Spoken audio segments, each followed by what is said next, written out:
Well, good evening to everyone. I'm Richard Samuels, and I direct the Center for International Studies at MIT, and I direct the MIT Japan program as well. And I'm here this evening both to share with you some insight, I hope, about the situation in Japan, but also to welcome you and to thank you for coming on behalf of the Center, the program, and the Department of Nuclear Science and Engineering, the co-sponsors of the event. Now, we often speak of unimaginable events, developments that, like the end of the Cold War or the global financial crisis or the Arab revolutions, events like that that appear surprising, not so much because they're illogical, but because they fall somehow outside of the normal range of experience and prediction. So they sort of reflect, it seems to me, a failure of human imagination. And Japan's recent chain of disasters, it's not just one, but it's a chain of disasters, it fits the pattern. In hindsight, there was only one single black swan, that extremely unusual 9.0 magnitude earthquake. Now, that's such an event, once it happened, would trigger an enormous tsunami. That was predictable, surely, as was the impact on the nuclear facilities that were designed to withstand only lesser and more limited shocks. And of course, this kind of retrospective logic of an accident waiting to happen offers no solace to anyone, and the sickening human and social devastation is on full display, and I know that's why you're here, is to try to understand that. But it is possible, it seems to me, to follow the train of cause and effect a few steps further into the future, and somehow the political and the economic and the strategic implications of the disaster somehow seem more amenable to imagination than was the disaster itself. And what we want to do this evening is to begin the imagining of what happens from here on. So with me are two colleagues from MIT, Professors Kenneth of the Department of Political Science and the Engineering Systems Division. Ken's a specialist on international relations and on the social and political implications of new technology, and he returned yesterday from Japan, where he experienced the earthquake and was closeted with senior government officials and politicians throughout the days afterwards. His insights are going to be particularly useful and unique, it seems to me. And also joining us is Professor Michael Golay of the Nuclear Science and Engineering Department. Mike is a specialist on systems analysis and optimization, on nuclear power technology innovation, on fluid mechanics and heat transfer, all of which is very much on your minds and in the news from Japan. Now, because it connects so directly with the events on the ground today and as they're unfolding as we speak, I thought I might begin this evening with a few words about the structural features of the Japanese energy sector overall, and I hope you'll not find them irrelevant. Japan consumes more primary energy than any but four nations, or three other nations, I should say, in the world, and its costs are among the highest because it must import nearly all of its supply. That said, its efficiency is the best in the world of energy use. Now, if energy consumption in the United States is distributed fairly evenly across transport and residential and industrial applications, in Japan it's skewed and has long been skewed toward industrial applications. And it's also been skewed toward oil, all of which is imported, most of which, 90% of which, is imported from one region, the Middle East. And this, too, connects deeply with the facts on the ground, as I'll try to elaborate them. Now, until the mid-1990s, the electric power sector in Japan was fairly simple to understand. There were 10 privately owned electric utilities. Each one was a regional monopoly. The rate structure, power plant siting decisions, fuel choices, all of which had been regulated by the government with the full cooperation and sometimes the distinctive influence of the private firms. And these private firms were, I should add, these regional monopolies were among the largest utilities in the world and had considerable political and regulatory influence. So the fuel choices that were made, coal in the 50s, nuclear power into the 60s and 70s, I should say oil into the 60s and 70s, and nuclear power into the 70s and beyond, were all carefully negotiated with suppliers, but also with bureaucrats. And it's also important to note that the electric power companies, which we've been talking so much about and you've been hearing so much about, were never the only major corporate players in the Japanese electric power sector. Vendors of power equipment have had an enormous presence as well, and they're far more diversified, of course. They're household names: Toshiba, Hitachi, Mitsubishi Electric. Now, until the late 1990s, the only competition among the utilities in Japan was competition to attract industry from one region into another, what we often refer to as smokestack chasing. Prices were static, they were uniform, and they were comparatively high, and there was little incentive for these utilities to do anything but just grow. At that point, a coalition began to emerge in Japan to support regulatory reform, led by consumers and large industrial consumers in particular. They joined independent suppliers, or firms that wanted to become independent suppliers, and industrial firms to gain government support for lower prices and for, as I say, regulatory change. So by the mid-1990s, the Japanese Diet, their parliament, had passed an electric utility law to promote competition. This was the first time you're going to get competition in the electric utility sector in Japan. That loosened restrictions for suppliers. It allowed more auto generation, and it spawned an entirely new industry of independent power producers that began to provide electricity to individual customers, but also to the grid.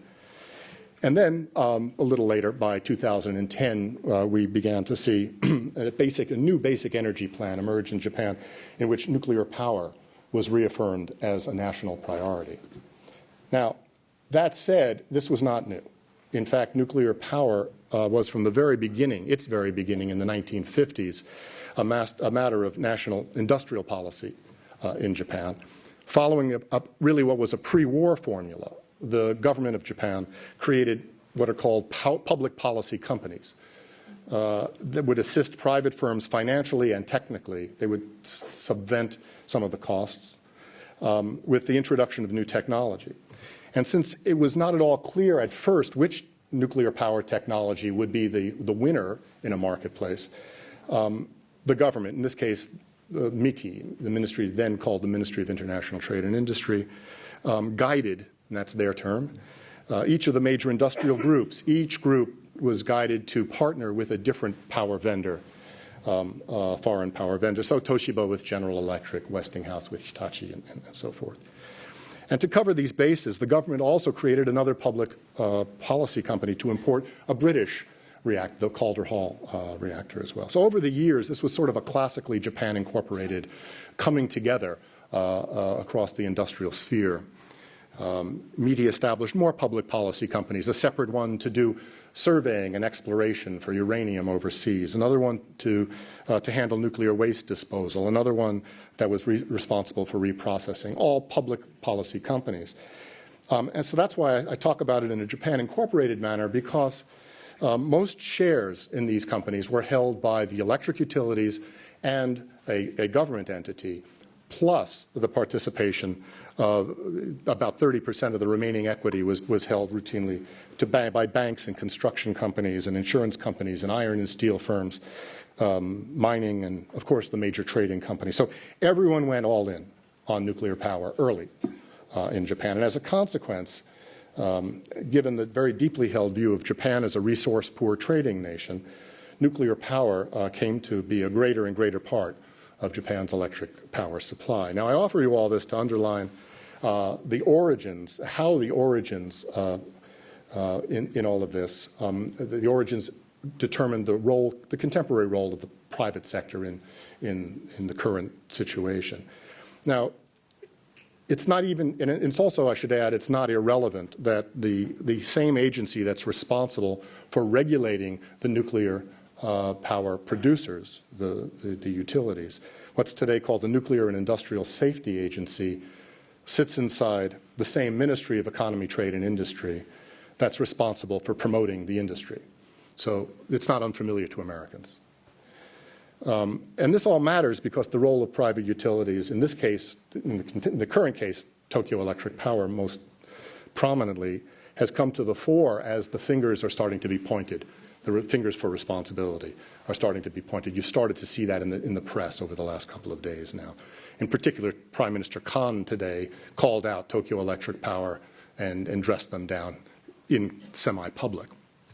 Now, until the other day, Japan operated more than 50 nuclear reactors that accounted for between 30 and 35% of Japan's electric power supply, and plans had called for power from the nuclear generators to rise 2% per year and to double in its portion of the fuel mix in Japan by 2015, which would have required, or even later, I should say, but it required, and plans were on the base to add 14, at least 14 new reactors. Now, Japan, or at least its business and its government leaders, who I've been referring to, were then from the very beginning enthusiasts for nuclear power. So much so that its planners even insisted that Japan needed to close the nuclear fuel cycle entirely and achieve what they considered would be full energy independence. Again, remember, it's driven by this sense of insecurity, energy insecurity. So the ultimate goal then was to reprocess spent fuel from light water reactors and to recover plutonium that would then be recycled in light water reactors, eventually by 2030, they thought, in commercial fast breeder reactors. Japan proceeded with that program, the fast breeder reactor program, despite the fact that other countries were dropping out, the United States, France, and others. And by proceeding in the FBR program, it raised concerns around the world, Japan did. The other countries worried about the possible diversion of Japan's considerable stockpiles of plutonium. It's 40 tons at present. Some are held, some are in Japan, some are in Europe. There was some concern of that. There was concern also that non-nuclear powers would cite Japan as a precedent and use it as a justification for pursuing their own and similar reprocessing and breeder programs with all the related proliferation issues that are associated with that. And the fear was, of course, that some nations might not be as careful and give the same level of attention to safety and proliferation that the Japanese were doing. So we have a picture then of nuclear enthusiasm for nuclear power among Japan's leaders for a long period of time, and a sense of deep concern by the world at large that this had moved into a fast breeder program. The question is, what about the Japanese public? Now, the public has been profoundly ambivalent about the introduction of large-scale nuclear power in Japan. People do accept the prevailing wisdom about energy security and the need to have a stable and secure supply of energy, but they do so with reservations. And as the preoccupation with energy security has faded, fears about safety and the wisdom of nuclear power slowly have tipped the scales in Japan, in the public debate in Japan, against nuclear power, or in the other direction in any event. Then, on top of that, of course, nuclear accidents in the United States, in the former Soviet Union, and especially in Japan in the 80s and 90s further shifted the sentiment. In particular, public sentiment was badly shaken, public support, I should say, for nuclear power was badly shaken by a number of incidents. In the mid-90s, a coolant leak in the experimental fast breeder reactor sprayed 1,500 tons of highly reactive material into an equipment room. And while no radioactivity was released, and although the reactor remained under full control, plant operators were found to have tried to cover up their mistakes. And officials at the government-owned firm were punished, but damage to the program was done. Damage to the idea of nuclear power was done. And the industry, you may be familiar with, was roundly criticized again a few years later when a fire and an explosion at a nuclear fuel reprocessing center occurred. Again, there, several dozen workers were exposed to small amounts of radiation. And again, although the incident was minor and contained, it was later revealed that plant managers had told the workers to fabricate or falsify the timeline of events in order to cover up their mismanagement. Nor did it help that it was discovered, when it was discovered and revealed, I guess, that a Japanese utility had knowingly built a nuclear plant on top of a fault line and then denied that it had. So let's just say that public calls for criminal prosecution, public calls for of private utility officials and government officials, calls for the shutdown of plants did not advantage and move forward the nuclear first agenda that government leaders and business leaders had preferred. And the string of accidents really empowered local citizens groups that were fighting the construction of nuclear power plants. Localities routinely now vote against the building of nuclear power plants, and in poll after poll, the majority express what they say. They feel uneasy about nuclear power. So even funds for public acceptance, which are basically bribes to localities in the form of swimming pools and civic centers and so forth, to take nuclear power plants as well, are going unspent in the national budget. Now, I'd be happy to speculate a bit more in the Q&A with you about the more general economic and political ramifications of this catastrophe for Japan, but let me, and for the world really, but let me end here with just a few words about disaster relief in Japan. The 1995 Hanshin earthquake, the Kobe earthquake, in which more than 6,000 people died, was the classic bad example against which all other efforts are measured. There were two things going on there the takeaways as we look back on that. One was the incompetence at the time of the Japanese government, and the other was the extraordinary generosity of the Japanese spirit. On the former case, the Japanese government refused to accept foreign assistance. It did not mobilize rescue workers in anything like a timely way. But on the latter, the Japanese people exhibited an unprecedented sense of volunteerism. They rushed to help, and in the consequence of that was forcing a major change in the way civil society is organized in Japan. Civil society blossomed after that in Japan. Now, even though we're hearing criticism now about the Japanese government's response to the current crisis, it seems clearly that the government has learned and benefited from the mistakes of the past. It immediately mobilized 100,000 troops, which is the largest mobilization of Japanese forces since the Pacific War. And it includes 150 troops in what's called the Central Nuclear Biological Chemical Weapon Defense Unit, which has decontamination equipment and other capabilities. It's small, but it exists, and it's part of the Central Readiness Command. And it's accepted international support, particularly, most notably, the United States, which brought a carrier task force, the USS Ronald Reagan, and the accompanying vessels into the area to help, including helicopters from the very controversial Futenma Marine Air Base to help. So making a point about the friendship and the support from the United States. But China, South Korea, even New Zealand, which is still reeling from its own crisis, have been there. 50-some-odd countries have been there to help the Japanese. Now, it remains to be seen, absolute final word, it remains to be seen whether the smarter government, or any government, is going to be up to the task. There's a really daunting and unprecedented task that lays before it.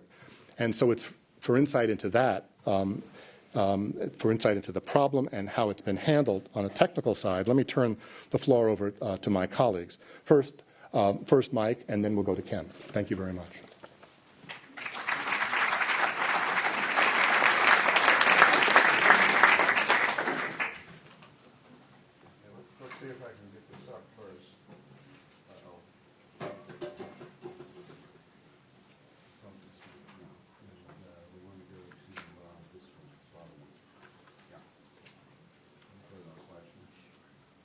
Okay, I'm going to, I've got two PowerPoints that I'm going to go through, and what I want to do is... Mike, you want to use the mic? Oh, yes.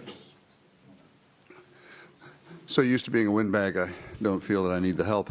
I want to do two things. One is to describe to you what's involved in these power plants and to say something about their situation and what some of the emergency response might involve. And I'm going to make use of a PowerPoint file that mostly my colleague, Professor Kazemi, put together for our session yesterday in 10.250 on this and go on from there. So let's see, I think I advanced this in this way. Whoops, we got out of slideshow somehow. Okay, how do we advance this? I'll do it here. Okay, this is a map of Japan showing where the nuclear power plants are, or the units. And the one of interest here is the Fukushima Daiichi, or number 1 unit, that has 6 reactors and 2 planned there. And there's also interest in Fukushima number 2, which is about 10 kilometers further south down the coast. The thing that you want to note is that roughly from a dividing line about here, upward in Honshu, the reactors are boiling water reactors, and most are operated by Tokyo Electric Power Company, which operates the 2 sites that I just mentioned. One thing that reflects the crowding in Japan is that the TEPCO plants are outside of their service territory because that's where they can find sites for them. Okay, so the immediate interest is here, but the problems that are being faced were dealt with about 4 years ago, 3.5 years ago, at the Kashiwazaki site over on the west coast, where a strong earthquake occurred. And when they have these units clustered, they're all exposed to the same earthquake. And that happened there, and they were all shut down, and it took some years before they started restarting them. So even had there been no serious damage in this current earthquake, there would have been a loss of service for the 6 reactors there for some time, just to make sure that the units were in shape to restart. However, that's almost a moot point now because there has been damage reported on 4 of these units, and we're not sure about the other 2. One of the things that you should bear in mind is that anything that I say will probably be wrong because there's a lot of information that we simply don't have about what's truly going on there. So everything I say is conditional on what's been available. But that's roughly the situation. The only other thing I'll ask you to note right now is that their power plants are all on the coast, and that's their practice. That's different from the U.S., where I would say roughly half of our nuclear power plants are sited coastally, and the remainder are inland.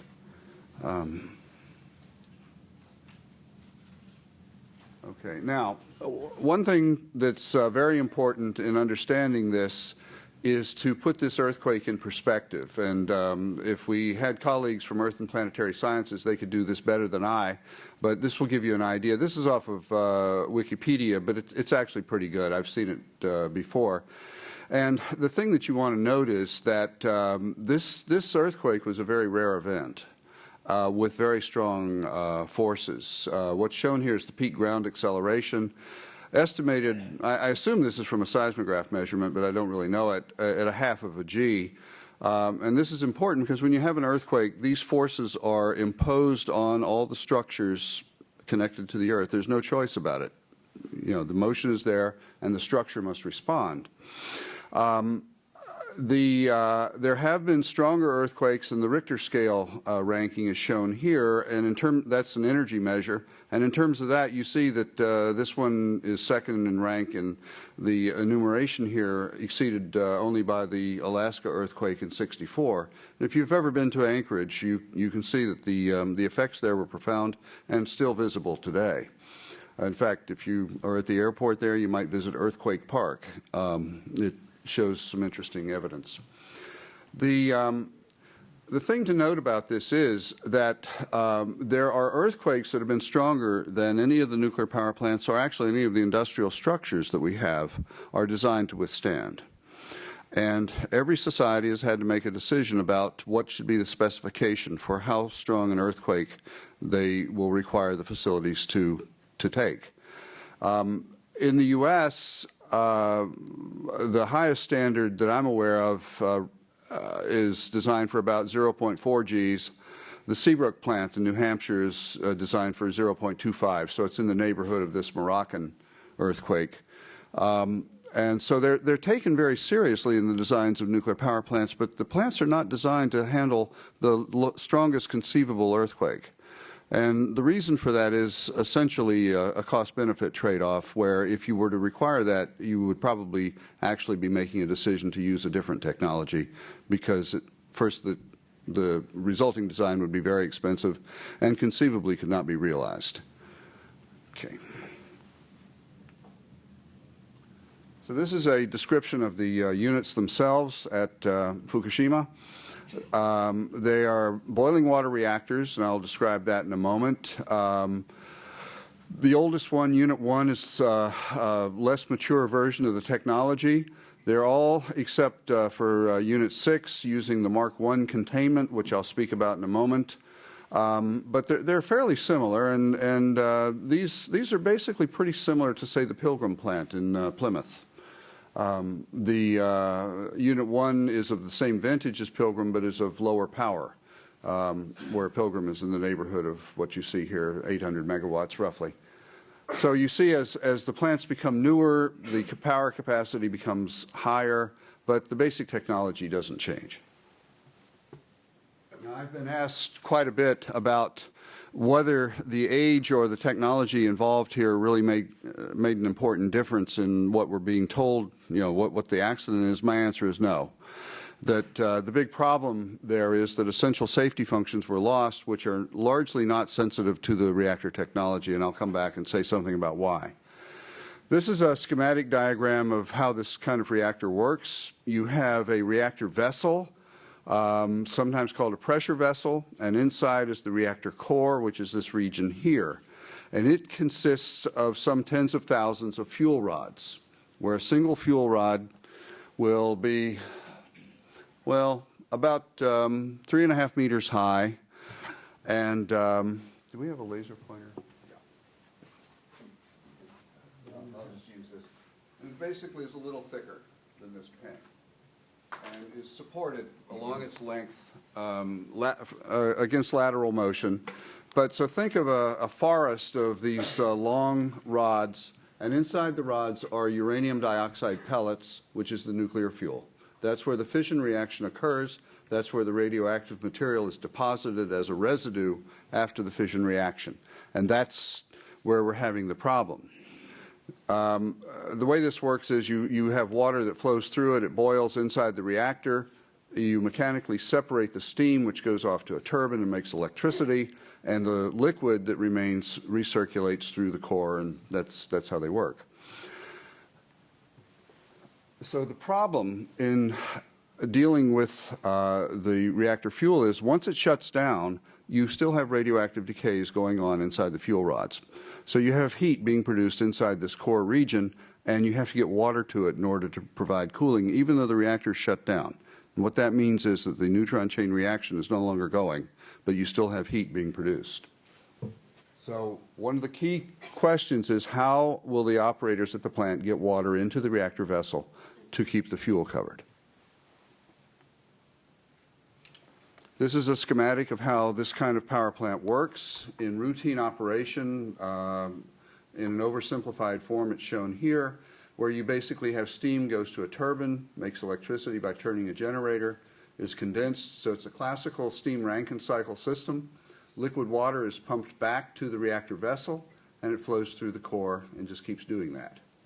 So the connections to the reactor vessel are parallel pipes for steam and feed water, and it's basically this feed water line that is important, and there's more than one, and this is what you use to get water inside if you're making it up from outside, as with seawater, which is the practice at the moment, I gather.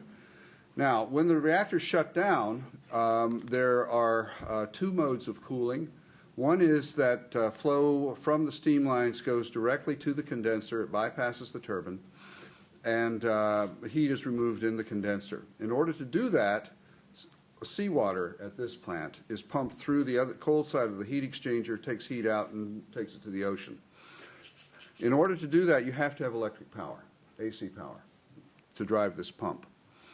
And everything that's shown here has redundancy, so don't assume there's only one. There's also cooling capability by a parallel loop called to go to the residual heat removal system, as it's called, which is basically a kidney loop, where again pumps take water to a heat exchanger. Actually, it's a set of them. Takes out heat and returns that water back to the reactor vessel.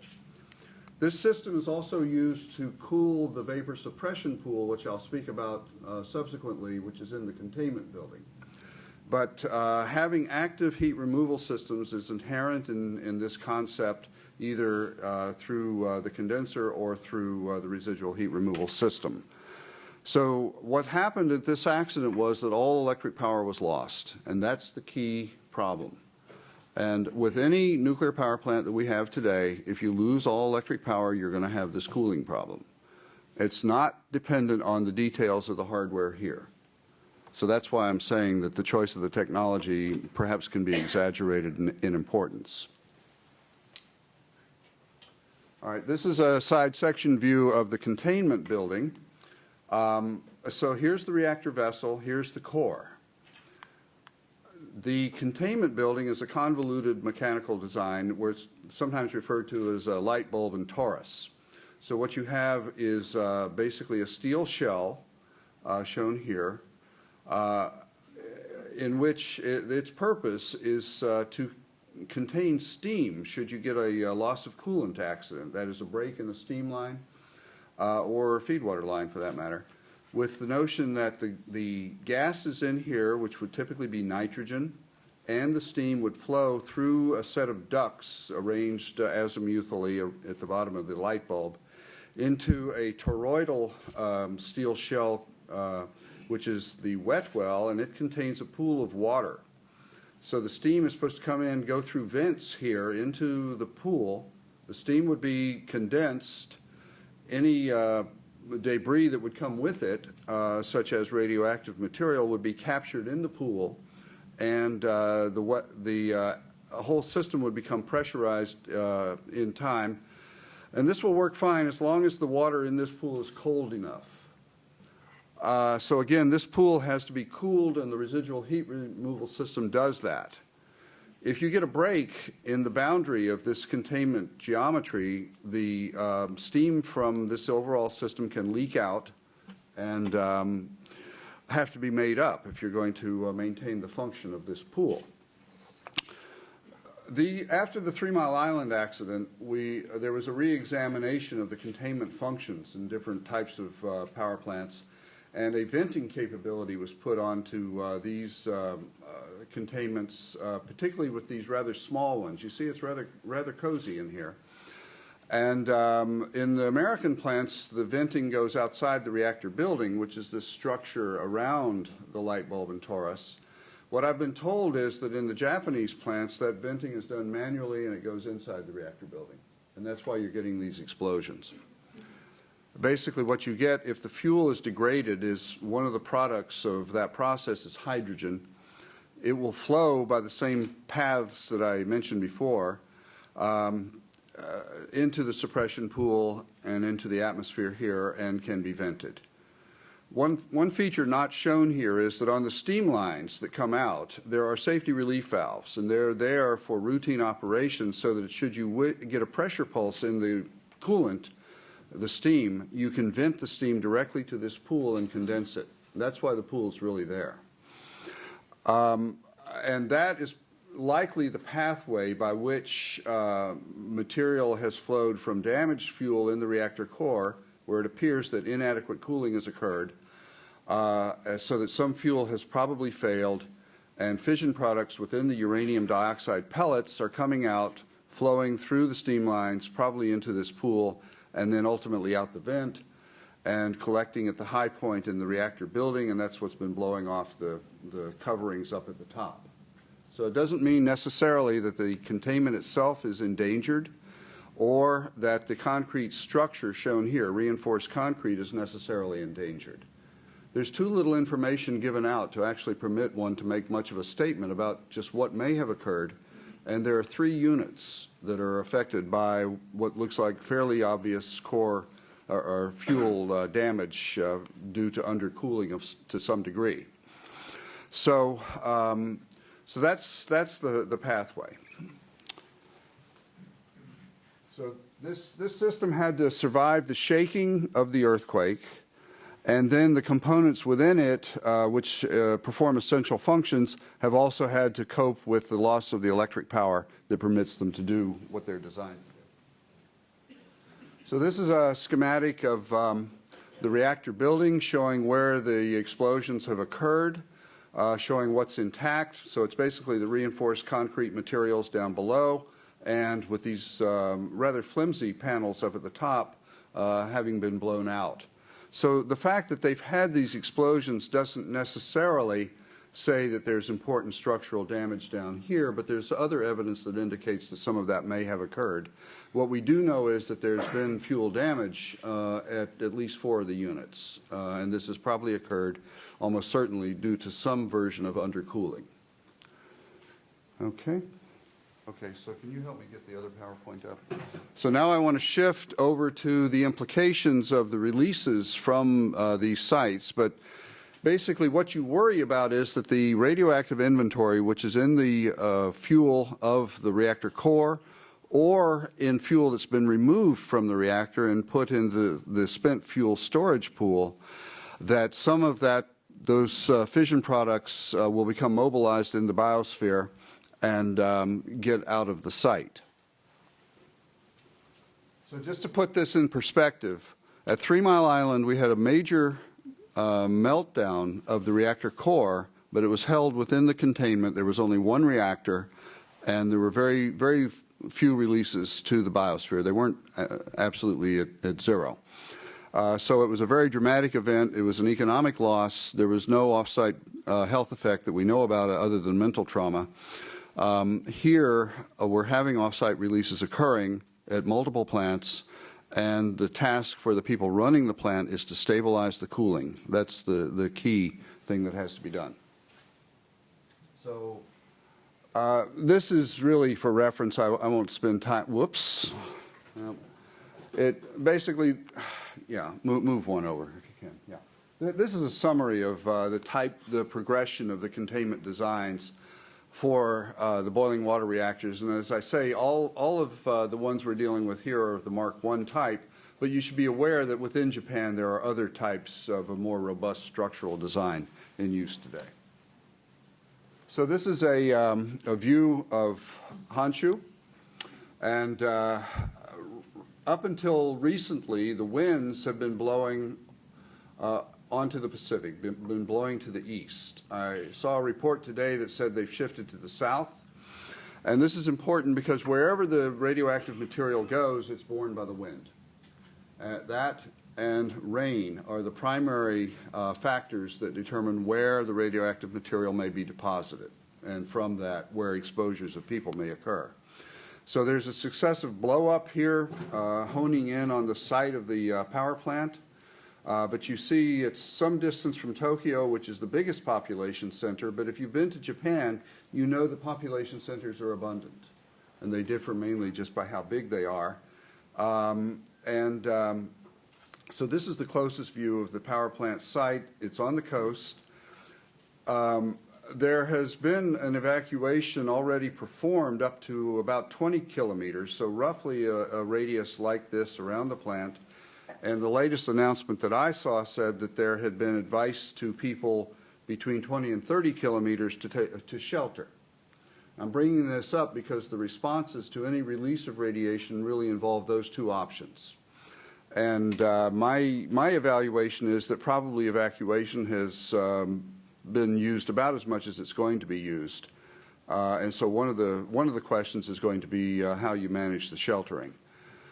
Okay. So you can get some idea of the situation here. You see there are low mountains behind the power plant site. It's right on the coast. The coast, as in many places, is thickly settled. There are small towns and cities not too far away. Fukushima, for example, nearest large population center is about 40 kilometers. Any evacuation you have to do is going to be over local roads, as you see displayed here.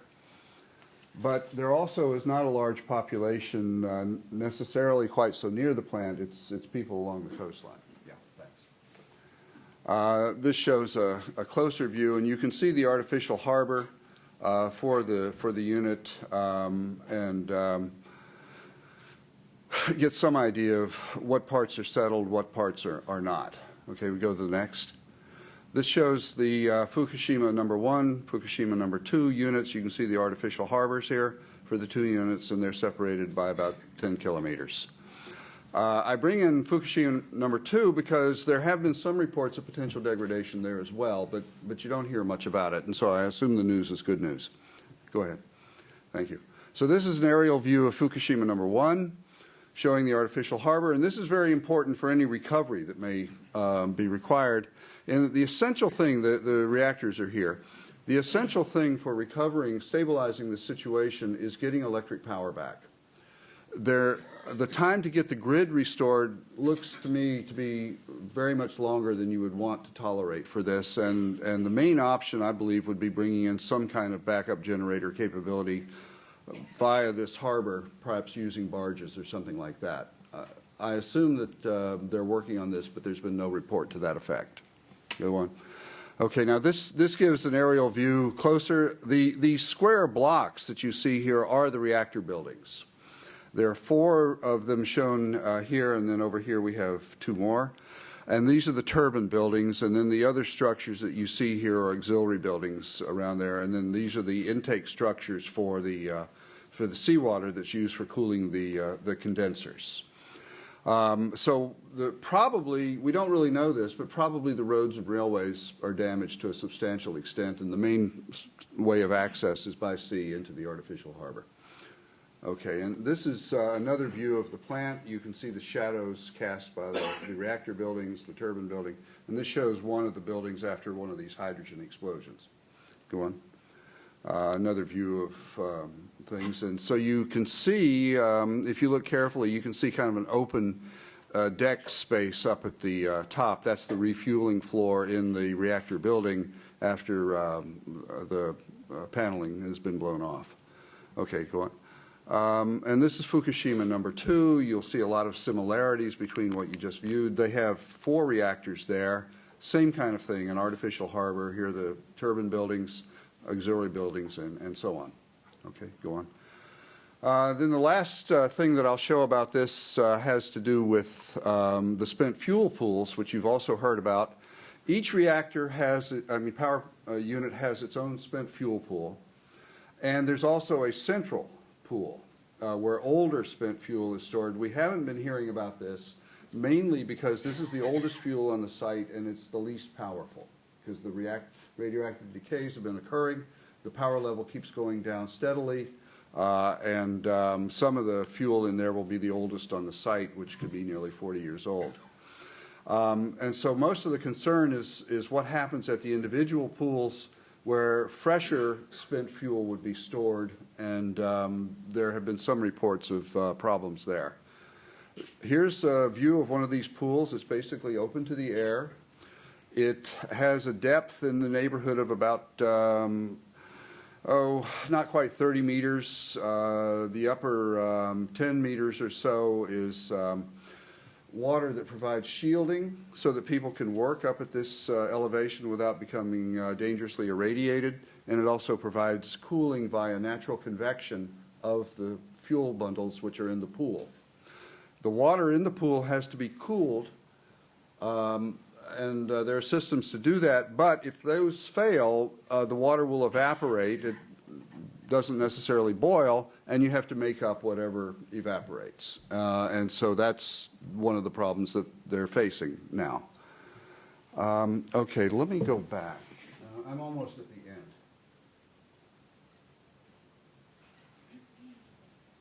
end. Yeah, okay. The last thing I want to leave you with is, should there be a large release of material and should it blow toward population centers, given the large populations involved, the primary option for protecting the public is going to be sheltering and decontamination. For this, clear communication and cooperation by the public is going to be essential. And I put it this way because when you view the difficulty of the terrain and the large numbers of people involved, evacuation doesn't really look like a practical option for most of those who could potentially be involved. Remember that there's already been a large evacuation in this region due to the earthquake itself. Okay? And so that will be a major problem for the government to manage. The other thing I want to note is that when the damage occurred at this unit, it occurred first because of shaking due to the earthquake, which occurred over here, and then due to a very large tsunami, which came and inundated the site. The tsunami was much bigger than had been anticipated in the design, and it was really the combination of the two that took out the grid and then took out all the backup AC power sources.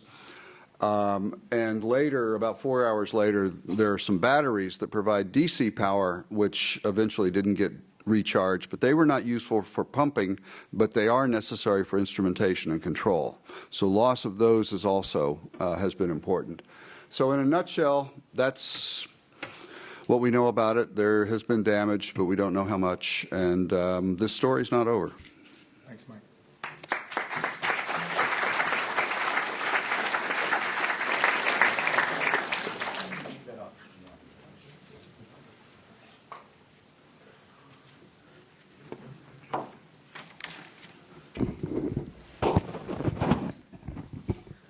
Okay, what I'd like to do is to provide a little bit of the context for what you've just heard from Mike.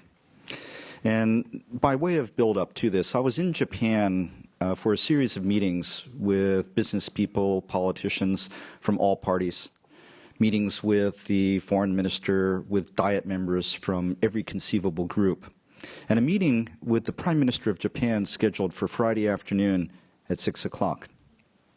Now, I mention this as context because there was one theme that came up again and again and again. As most of you know, Japan has been in a period of stagnation and paralysis. And virtually everyone that we spoke with said Japan may need a crisis to bring people together to overcome the problems and the paralysis that have beset it for so long. The irony here, of course, is that what happened on Friday afternoon was a crisis beyond imagination. And I want to talk a little bit about that crisis. I'm going to divide myself into two pieces here. I was in Japan at the time that a lot of this was happening, Friday, came back here on Tuesday, yesterday.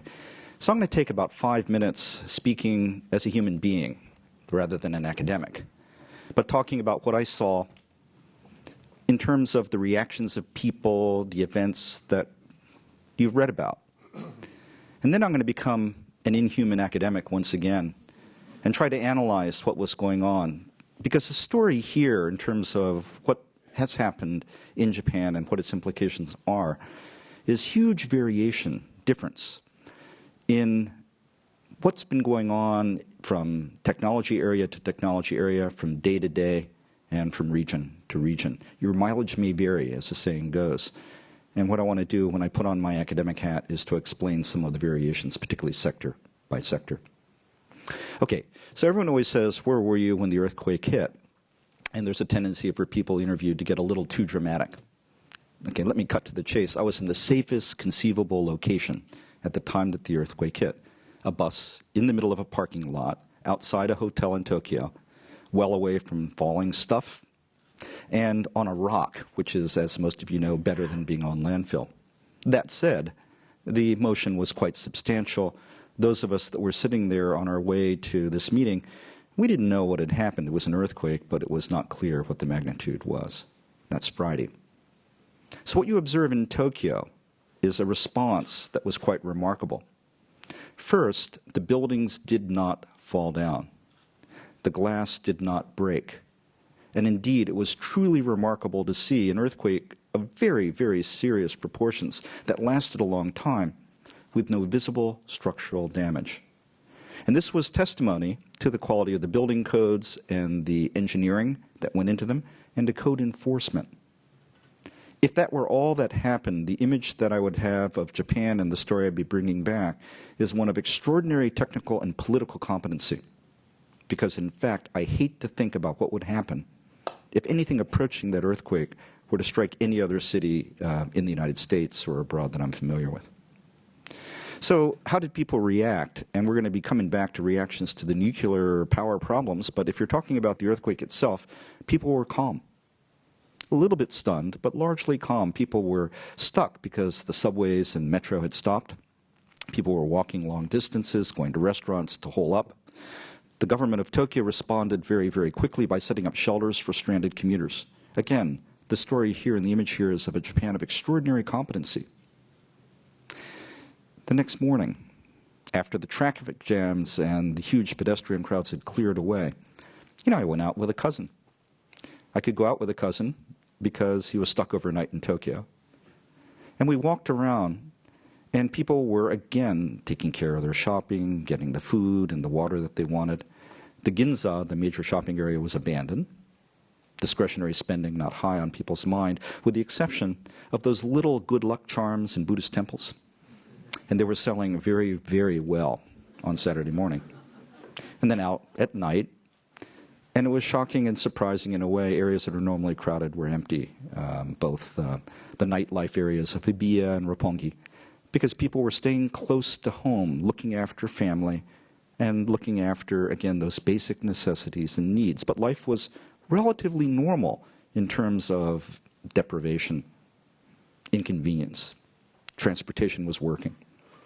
Sunday, went out for a breakfast. Went out for a breakfast with two old friends who are advisors to prime ministers, are the kinds of guys that know what's going on, and a long talk on the politics of the situation. And then on Sunday afternoon, I did something that in retrospect may have been idiotic. I took the Shinkansen all the way down to Hiroshima and back to visit a family friend who was a survivor of the A-bomb. And so the contrast again between, and it was an opportunity to learn about the reactions of the activists to what had happened as the nuclear power plant situation was starting to run out of control and concern was mounting. The irony here is that their reaction or response to the developments that we've been hearing about was less extreme than what you read about when you're watching press coverage of this event on American television. Hiroshima survivors and peace activists know exactly what different levels of radiation mean. So they weren't saying, oh my God, are you going to die because of the radiation exposure levels in Tokyo? They understood exactly what the levels of exposure meant. They are against nuclear power, to be sure, but their analysis or understanding of the specific risks associated with the incident as it was at that time was entirely realistic and to the point. After the visit with a family friend, and it was a sad one for health reasons, returned to Tokyo. And again, on Sunday, life as normal.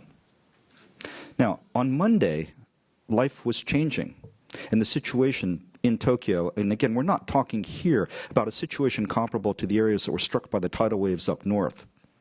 Okay? No buildings down, no dead bodies being recovered. But there was inconvenience, and the inconvenience followed from the shutdowns that Michael described. Because of the shutdowns, TEPCO sat and figured out a rolling blackout schedule to keep the grid as a whole from collapsing. And they announced areas that would be blacked out, and this had the effect of also shutting down the transportation network. Any train going from point A to point B that was going to be affected by a blackout in any way stopped. And Japan is a country that depends on mass transit. So the net effect of the rolling power blackouts that were announced was basically a shutdown of the economy to a significant degree. And from my perspective, appointments were canceled. More importantly, industrial production ground to a halt. And it ground to a halt because supply chains and shipment of components depends on transport. And most of us in this room are familiar with the vaunted lean production system in Japan, just-in-time inventory management, and extraordinary efficiency. Well, those attributes or qualities of production in Japan also increased Japan's vulnerability to disruption. Were any of you trying to fly JetBlue during that snowstorm a couple years ago? Well, JetBlue knows how to manage its aircraft and personnel. They run lean. But the very efficiency with which they operated made them more vulnerable to problems during the snowstorm. And the same can be said of many of the great companies of Japan when they confronted disruptions of supply, be you talking about chip manufacturers and electronic components or automobiles. So short term, the blackouts had huge effect. Other little tidbits of information and observation, however. I noticed everybody doing their best to turn off lights, to not engage in unnecessary power use in hotels, when I was talking to friends in their homes, when I was talking to people running businesses. And one of the gentle ironies of the situation is that the level of cooperation in terms of responding to crisis was really quite remarkable. And the reductions in consumption have not made power blackouts totally unnecessary, but less necessary than was expected because people were doing what they believed their obligation or their duty was. And that's something which I'd want to point to as important as the images that you see in the stores of the empty shelves as people were in fact trying to get as much water and food as they could. There was cooperation in terms of management of personal consumption of power. And that also goes along with those images that you saw on television of villages up north, where villages self-organized in terms of trying to get clean water and digging latrines and taking care of all kinds of other things. Again, there was a cooperative spirit from below, both at the level of managing power and even managing sanitation issues in villages in the high impact zone that are part of the story as well.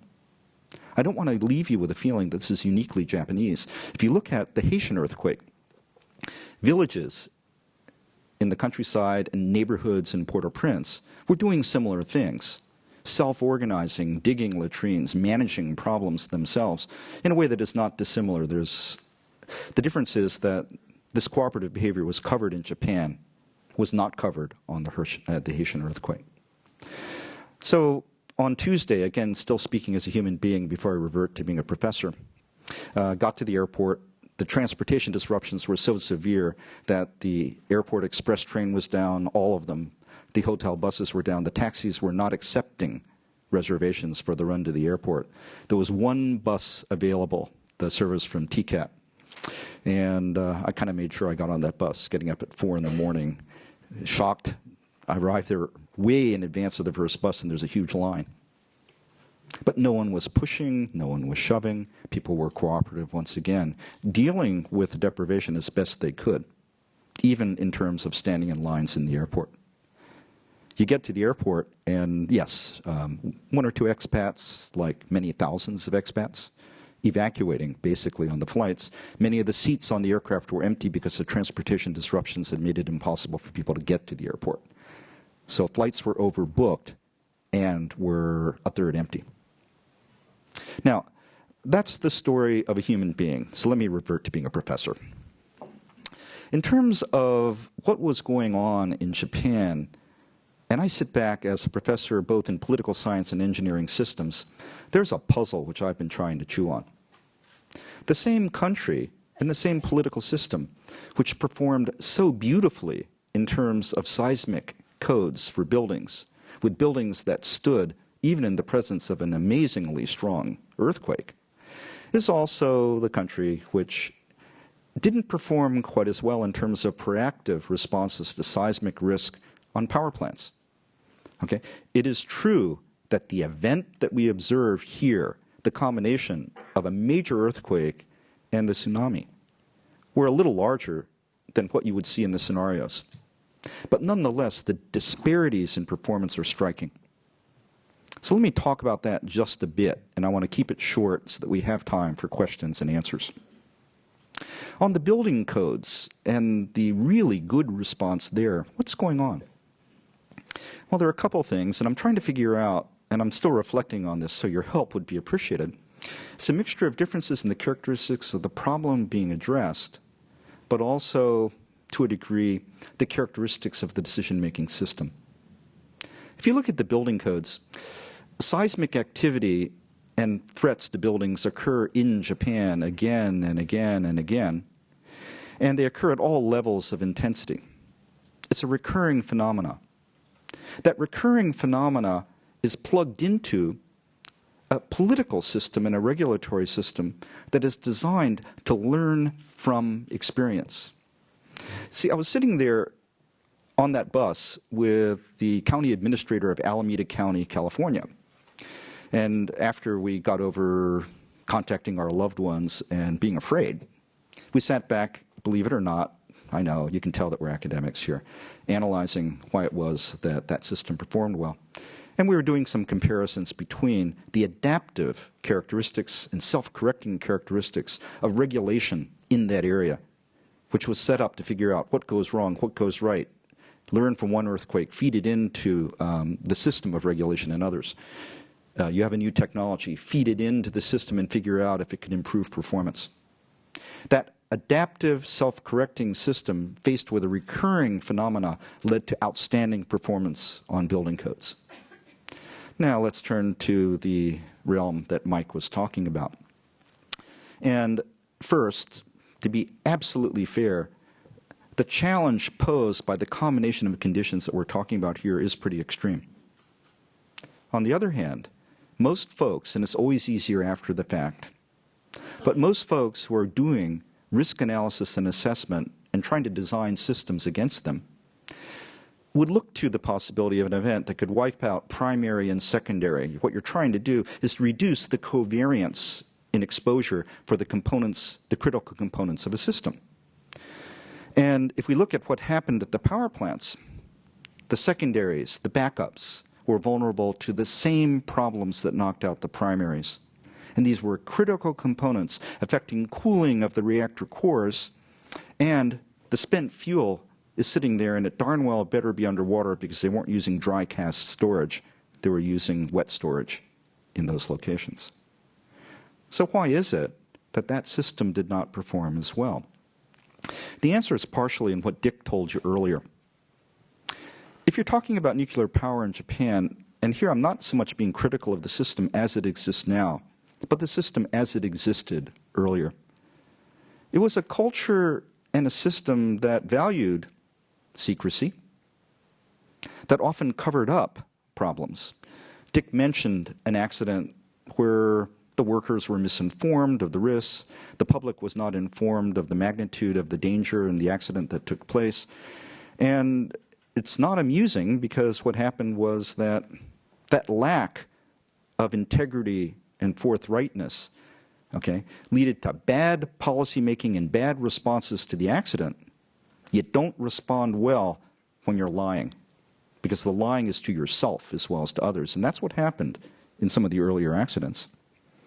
But on top of that, it also obviously eradicated or destroyed public trust. So statements were not believed. Now, you put together a culture of secrecy, and you understand why utilities don't like to talk about uncertainty on nuclear power plants. But the recognition of uncertainty, providing information on accidents if you think you can cover them up, was part of what was going on well before. It is my view that things have improved. I actually tried to track what was going on during this crisis as closely as I could using sort of internal and external sources, and like Mike, let me confess to not having enough information. But as best I can tell, people have been reasonably straightforward in their revealing of information on what's going on. And that is not characteristic of earlier incidents and crises. Why? Well, this time around, it's kind of hard to cover up the fact that there's a problem.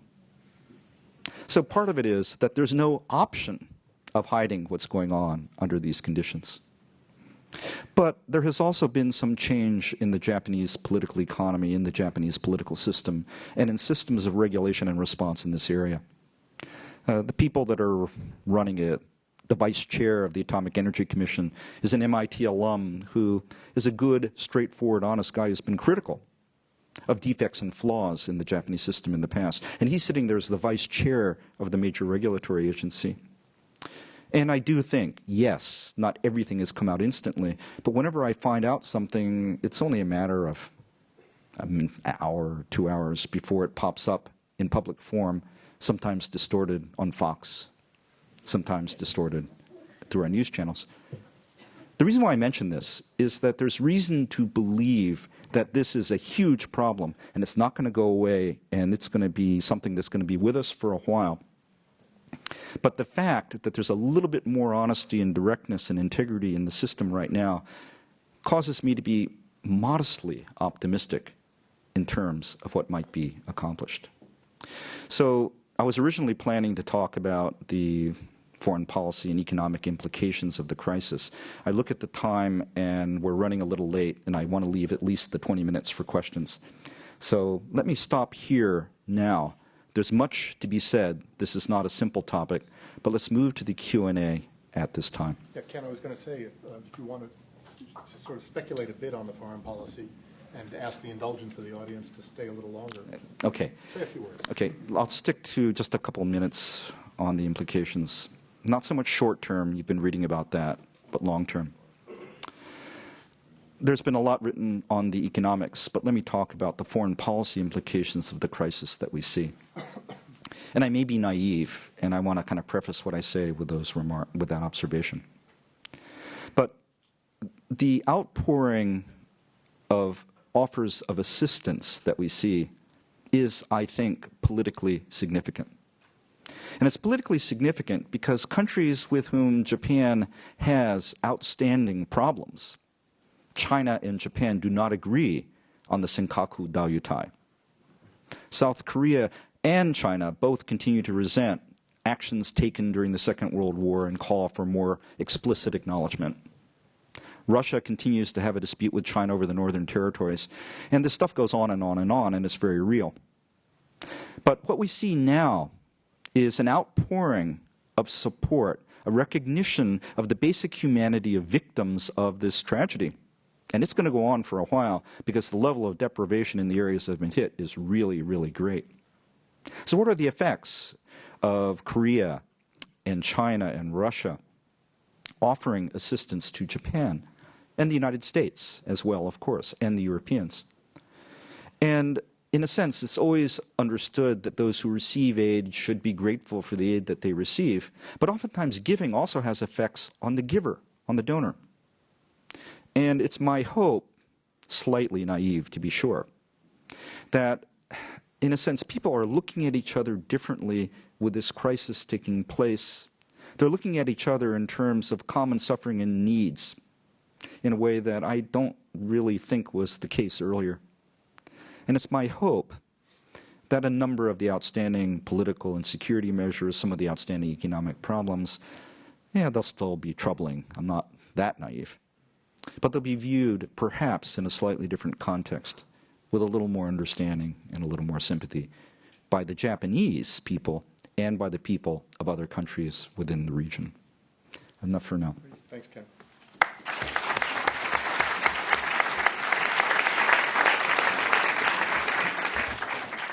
Terrific.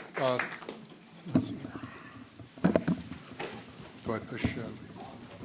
They're on. Okay, so we'll let people clear through, but we have two microphones at the base of the ramps on the sides here. You're welcome to come to the microphone and ask your questions. Please make it one question and not more.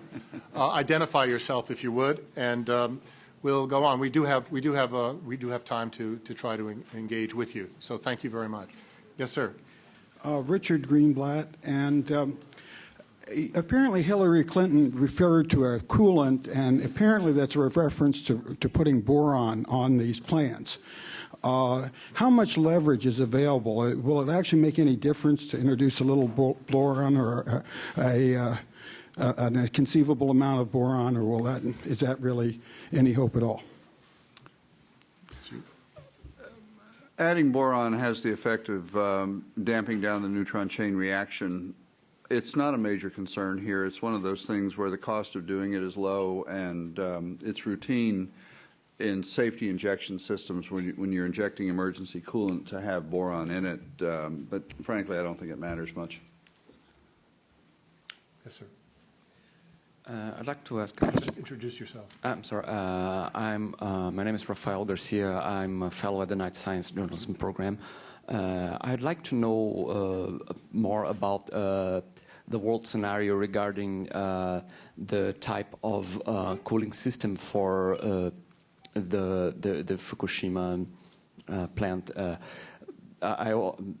Are all of the similar plants relying on the same kind of active cooling systems, or should they be reviewing this kind of active cooling systems and try to replace them with passive cooling systems? How many of the world's similar plants have this kind of problem? Thank you. I guess that's for That's me. you again. Basically, every nuclear power plant in the world uses an active cooling system for emergency shutdown except one, and it's located in China. Uses the AP1000 design, which is a Westinghouse design, so it's being built basically by Westinghouse and American firms, but with Chinese participation, and it only went into operation, or it's actually not operating yet, but is being completed now, and will shortly be operating. All the others need electricity. Yes, sir. Hi, Professor Golay. My name is Matthew. I was wondering if you could point out, or if you would be able to point out on the zoom-in of the Fukushima plants where the control room is relative to the other buildings. Is that? I don't really know for sure. I believe it's in, it's in the reactor building. Yeah. It's actually in the building? Yeah, but remember, that has many subcompartments, and that's how I remember it in the plants I've been in. I mean, the reason why I think you may be asking that question is that there was a report last night of personnel being withdrawn from Fukushima by TEPCO. Followed up on that a little bit, and the story that I've heard is that ground personnel, the guys that were sitting there doing the heavy lifting in the dirty areas, were withdrawn to the control rooms, which are heavily shielded. And so your question is partially, so where are they withdrawn to, and what are the implications? And the answer is, I'm not sure. Yeah, and I may be wrong about that. I'm trying to remember it in detail. In some countries, and I don't know the Japanese practice, it's also common to have basically a fallback control room, which is less elaborate, but for dealing with emergencies. And I don't know whether they have that in Japan. I'm sorry, go ahead, Mike. Yeah, one last thing on this, building on Ken's point, that where the control room is probably less important than whether these other workers that he referred to can get about the plant, because they're in a mode now where they're having to improvise. One of the things I didn't bring up is that the cooling, much of the cooling is being done by making up evaporated water from seawater using fire engines to provide pumping.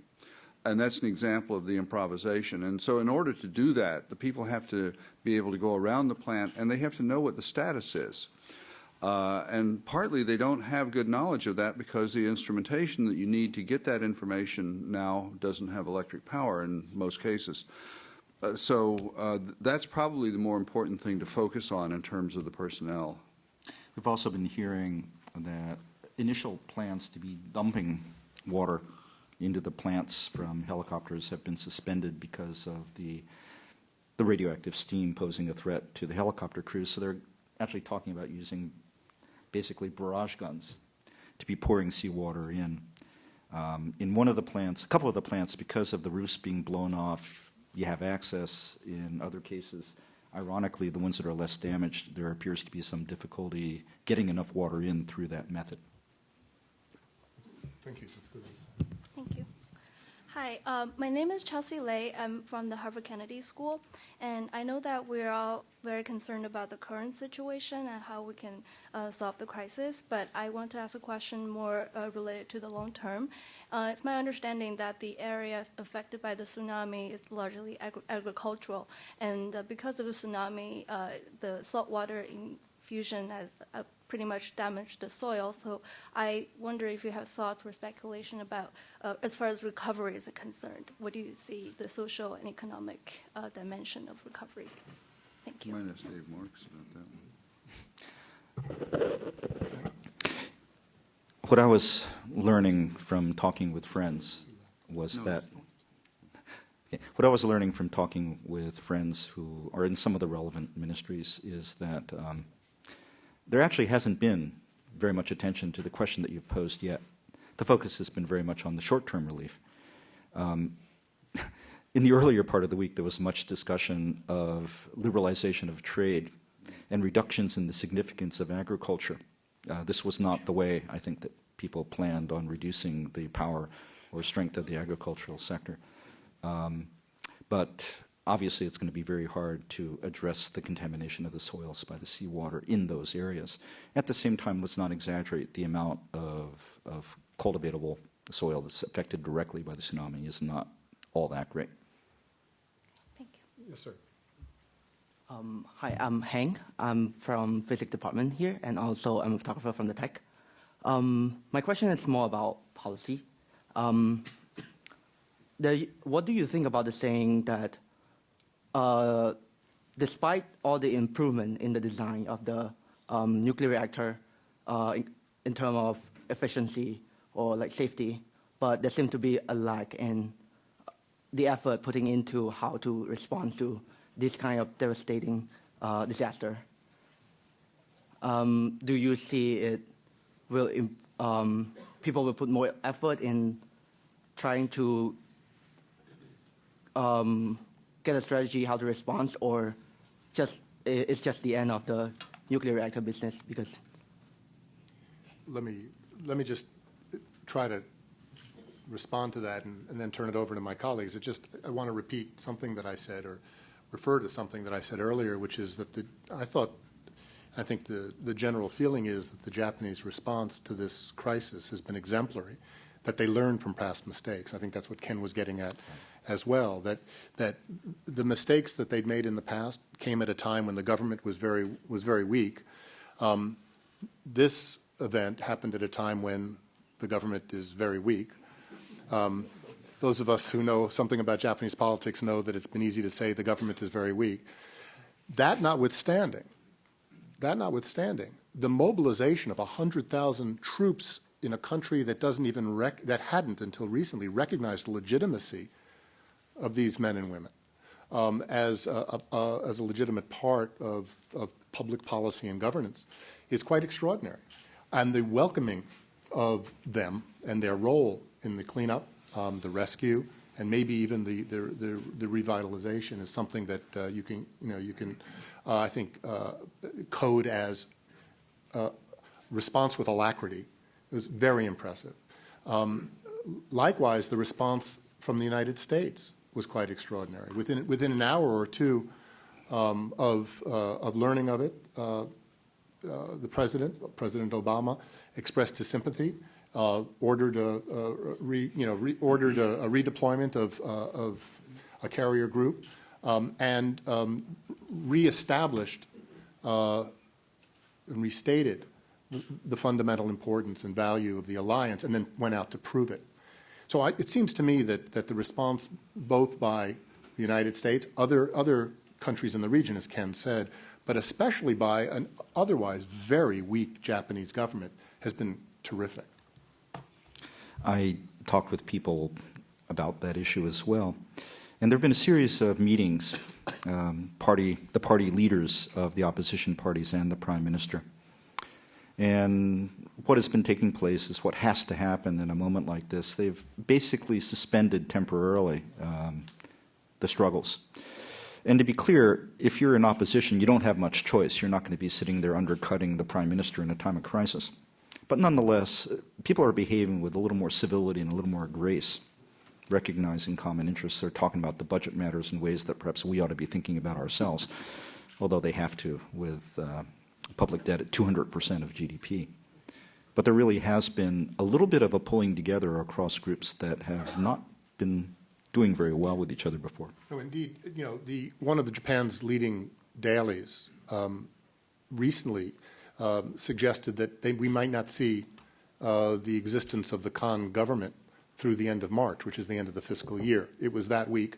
That's right. Its effort to pass the budget was successful because they have an overwhelming majority in the lower house, and the lower house is the only place where budget votes matter. But implementation legislation to make the budget work required the upper house to act, and the opposition was dug in hard and wasn't going to let it happen.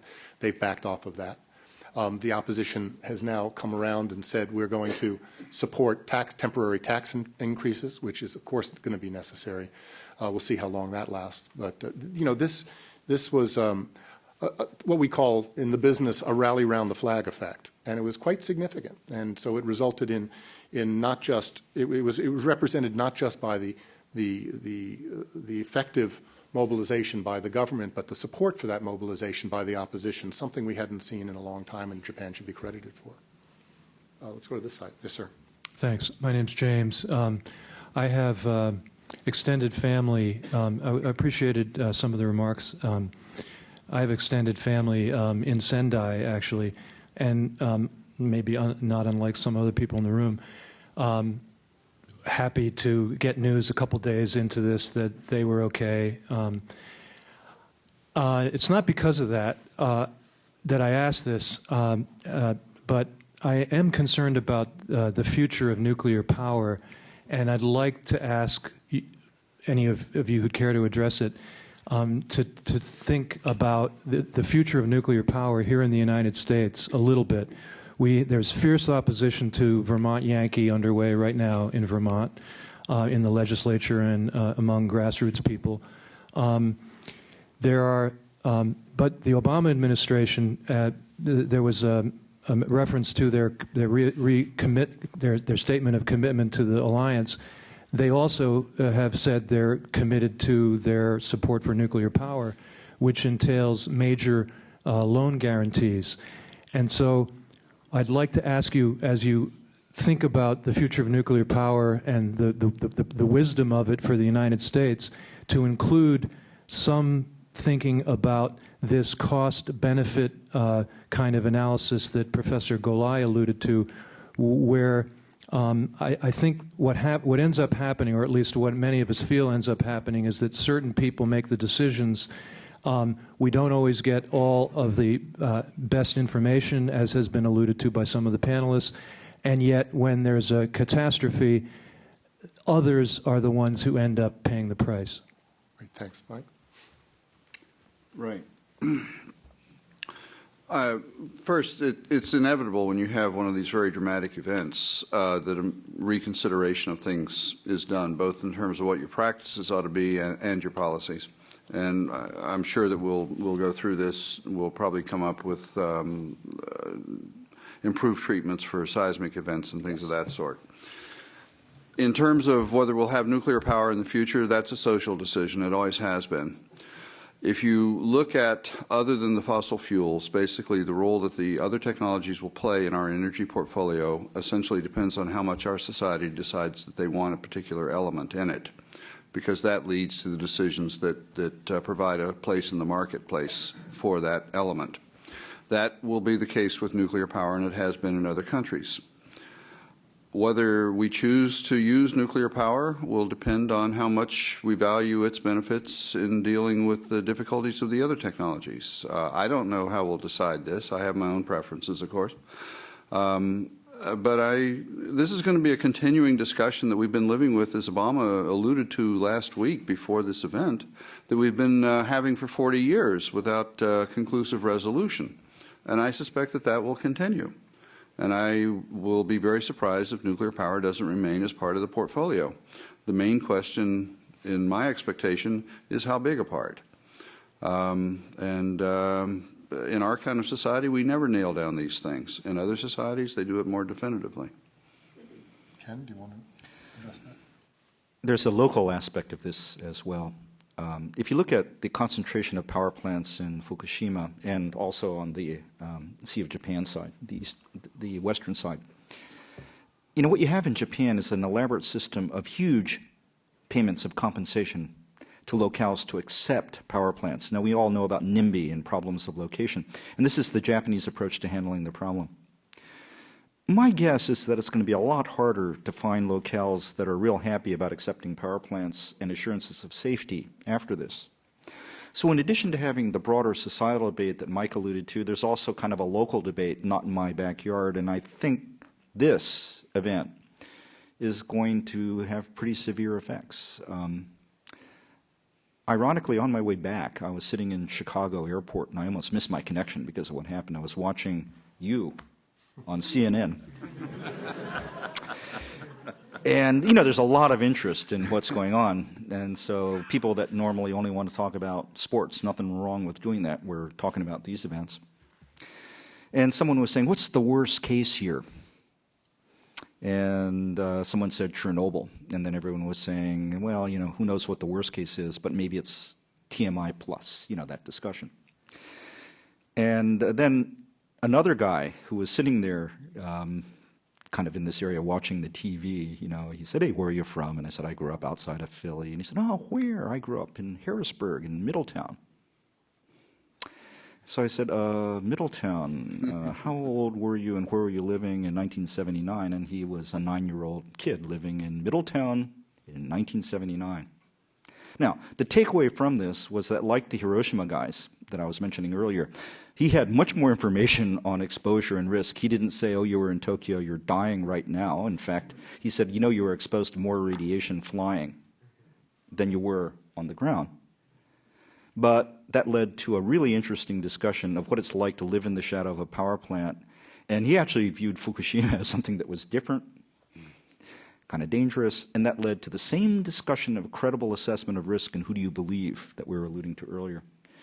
His family, by the way, did not evacuate.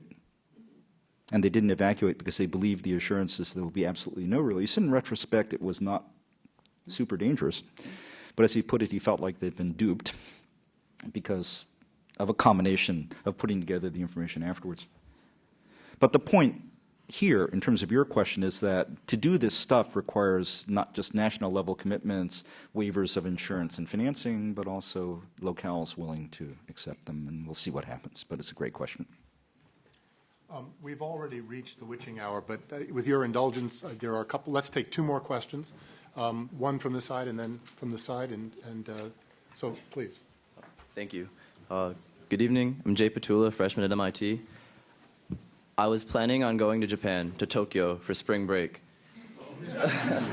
Bought the ticket a long time ago. I actually have family there. What I would like to know is, do you think the radiation being emitted from the plant is going to increase to a serious level in the Tokyo metropolitan area?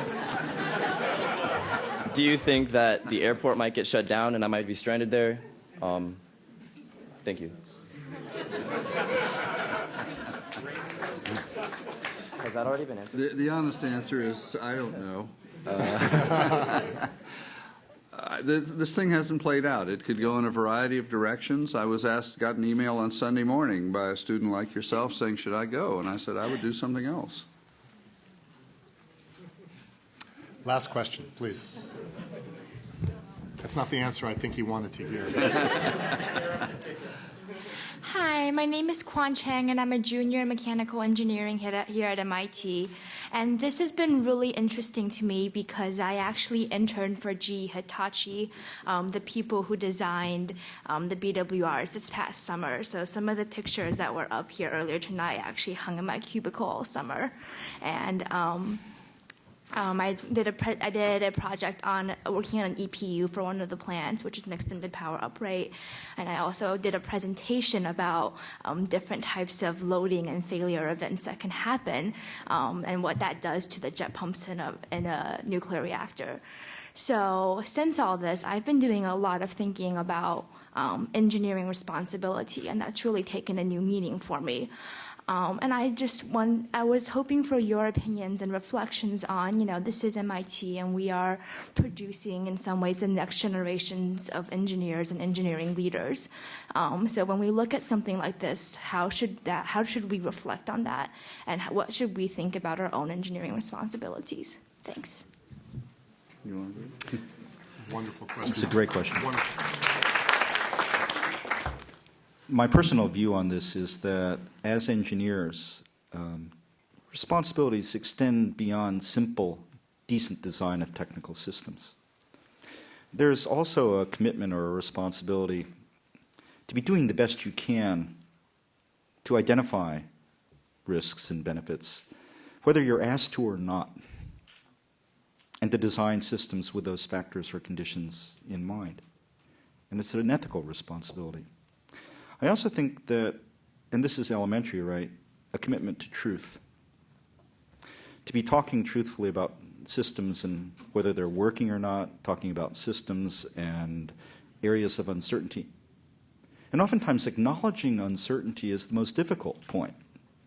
What I appreciated about Mike's presentation was that, was this the engineer who was saying, let me tell you what's going on? It was, here's a little bit of what's going on, and here are the areas I'm not sure about, and here's why. And that was with reference not just to technical issues, but to the revealing of information. But speaking the truth, including acknowledging uncertainty, is, I would argue, a fundamental responsibility of a good engineer. And the final point is that when you're trying to figure out your systems, there's a tendency for us at MIT to believe that if we design something that's a little better, it'll get adopted. But you sit back and look at a technology in the context of the regulations and the incentives and the frames and figure out not whether simply doing it better will get it accepted, but under what conditions will it be accepted. And that's part of what your education should cover as well. Yeah, there's one thing I'll note about being at MIT that is special, that it's easy to miss. And that is MIT, I think, is the best place that I've ever seen for not only learning how to make sure that the plumbing will hold water, but that you can be exposed to a range of ideas enough that you become able to think critically and pose problems in your own terms so that you don't end up with myopic solutions to problems that omit very important aspects of them. And to realize this while you are at MIT and take advantage of that can be a real benefit of coming here. I've been at 5 universities, either as a student or a professor. And MIT is not a university, but it's much richer than most institutes of technology. And for all the students here, I would say if you'll think about what I'm saying and look at opportunities to broaden your horizons, you can become more capable to do the kinds of things that Professor Oy is talking about. Thanks very much. Were you a Misty intern? No, I was in Wilmington, North Carolina. It's where their headquarters is. Well, the biggest surprise to me about this panel was that in the end it became self-referential. It was about MIT. And I honestly, that would be the last thing I would have guessed, which is where we'd end. But let me just remind you where we began. I talked about the unimaginable. And what I want to do, and we talked about policy, and we talked about design, and we talked about engineering, but what we haven't talked enough about, and I hope you're all thinking about, is not the unimaginable, but the unspeakable pain that so many Japanese are feeling right now, and so many citizens of the world are feeling right now. And we didn't talk about search rescue, we didn't talk about the humanitarian aspect of this. I wish we could. We didn't have nearly enough time to do that. But I would hope that all of you would make your way to one or another of the groups that are worried about that and that are thinking about that. The Japan Society of Boston is not a bad place to start. And put your shoulder to it and do what you can to reduce the pain and suffering that our friends in Japan are going through. And I want to thank you all for coming, and I want to thank my colleagues for their contributions. Thank you very much.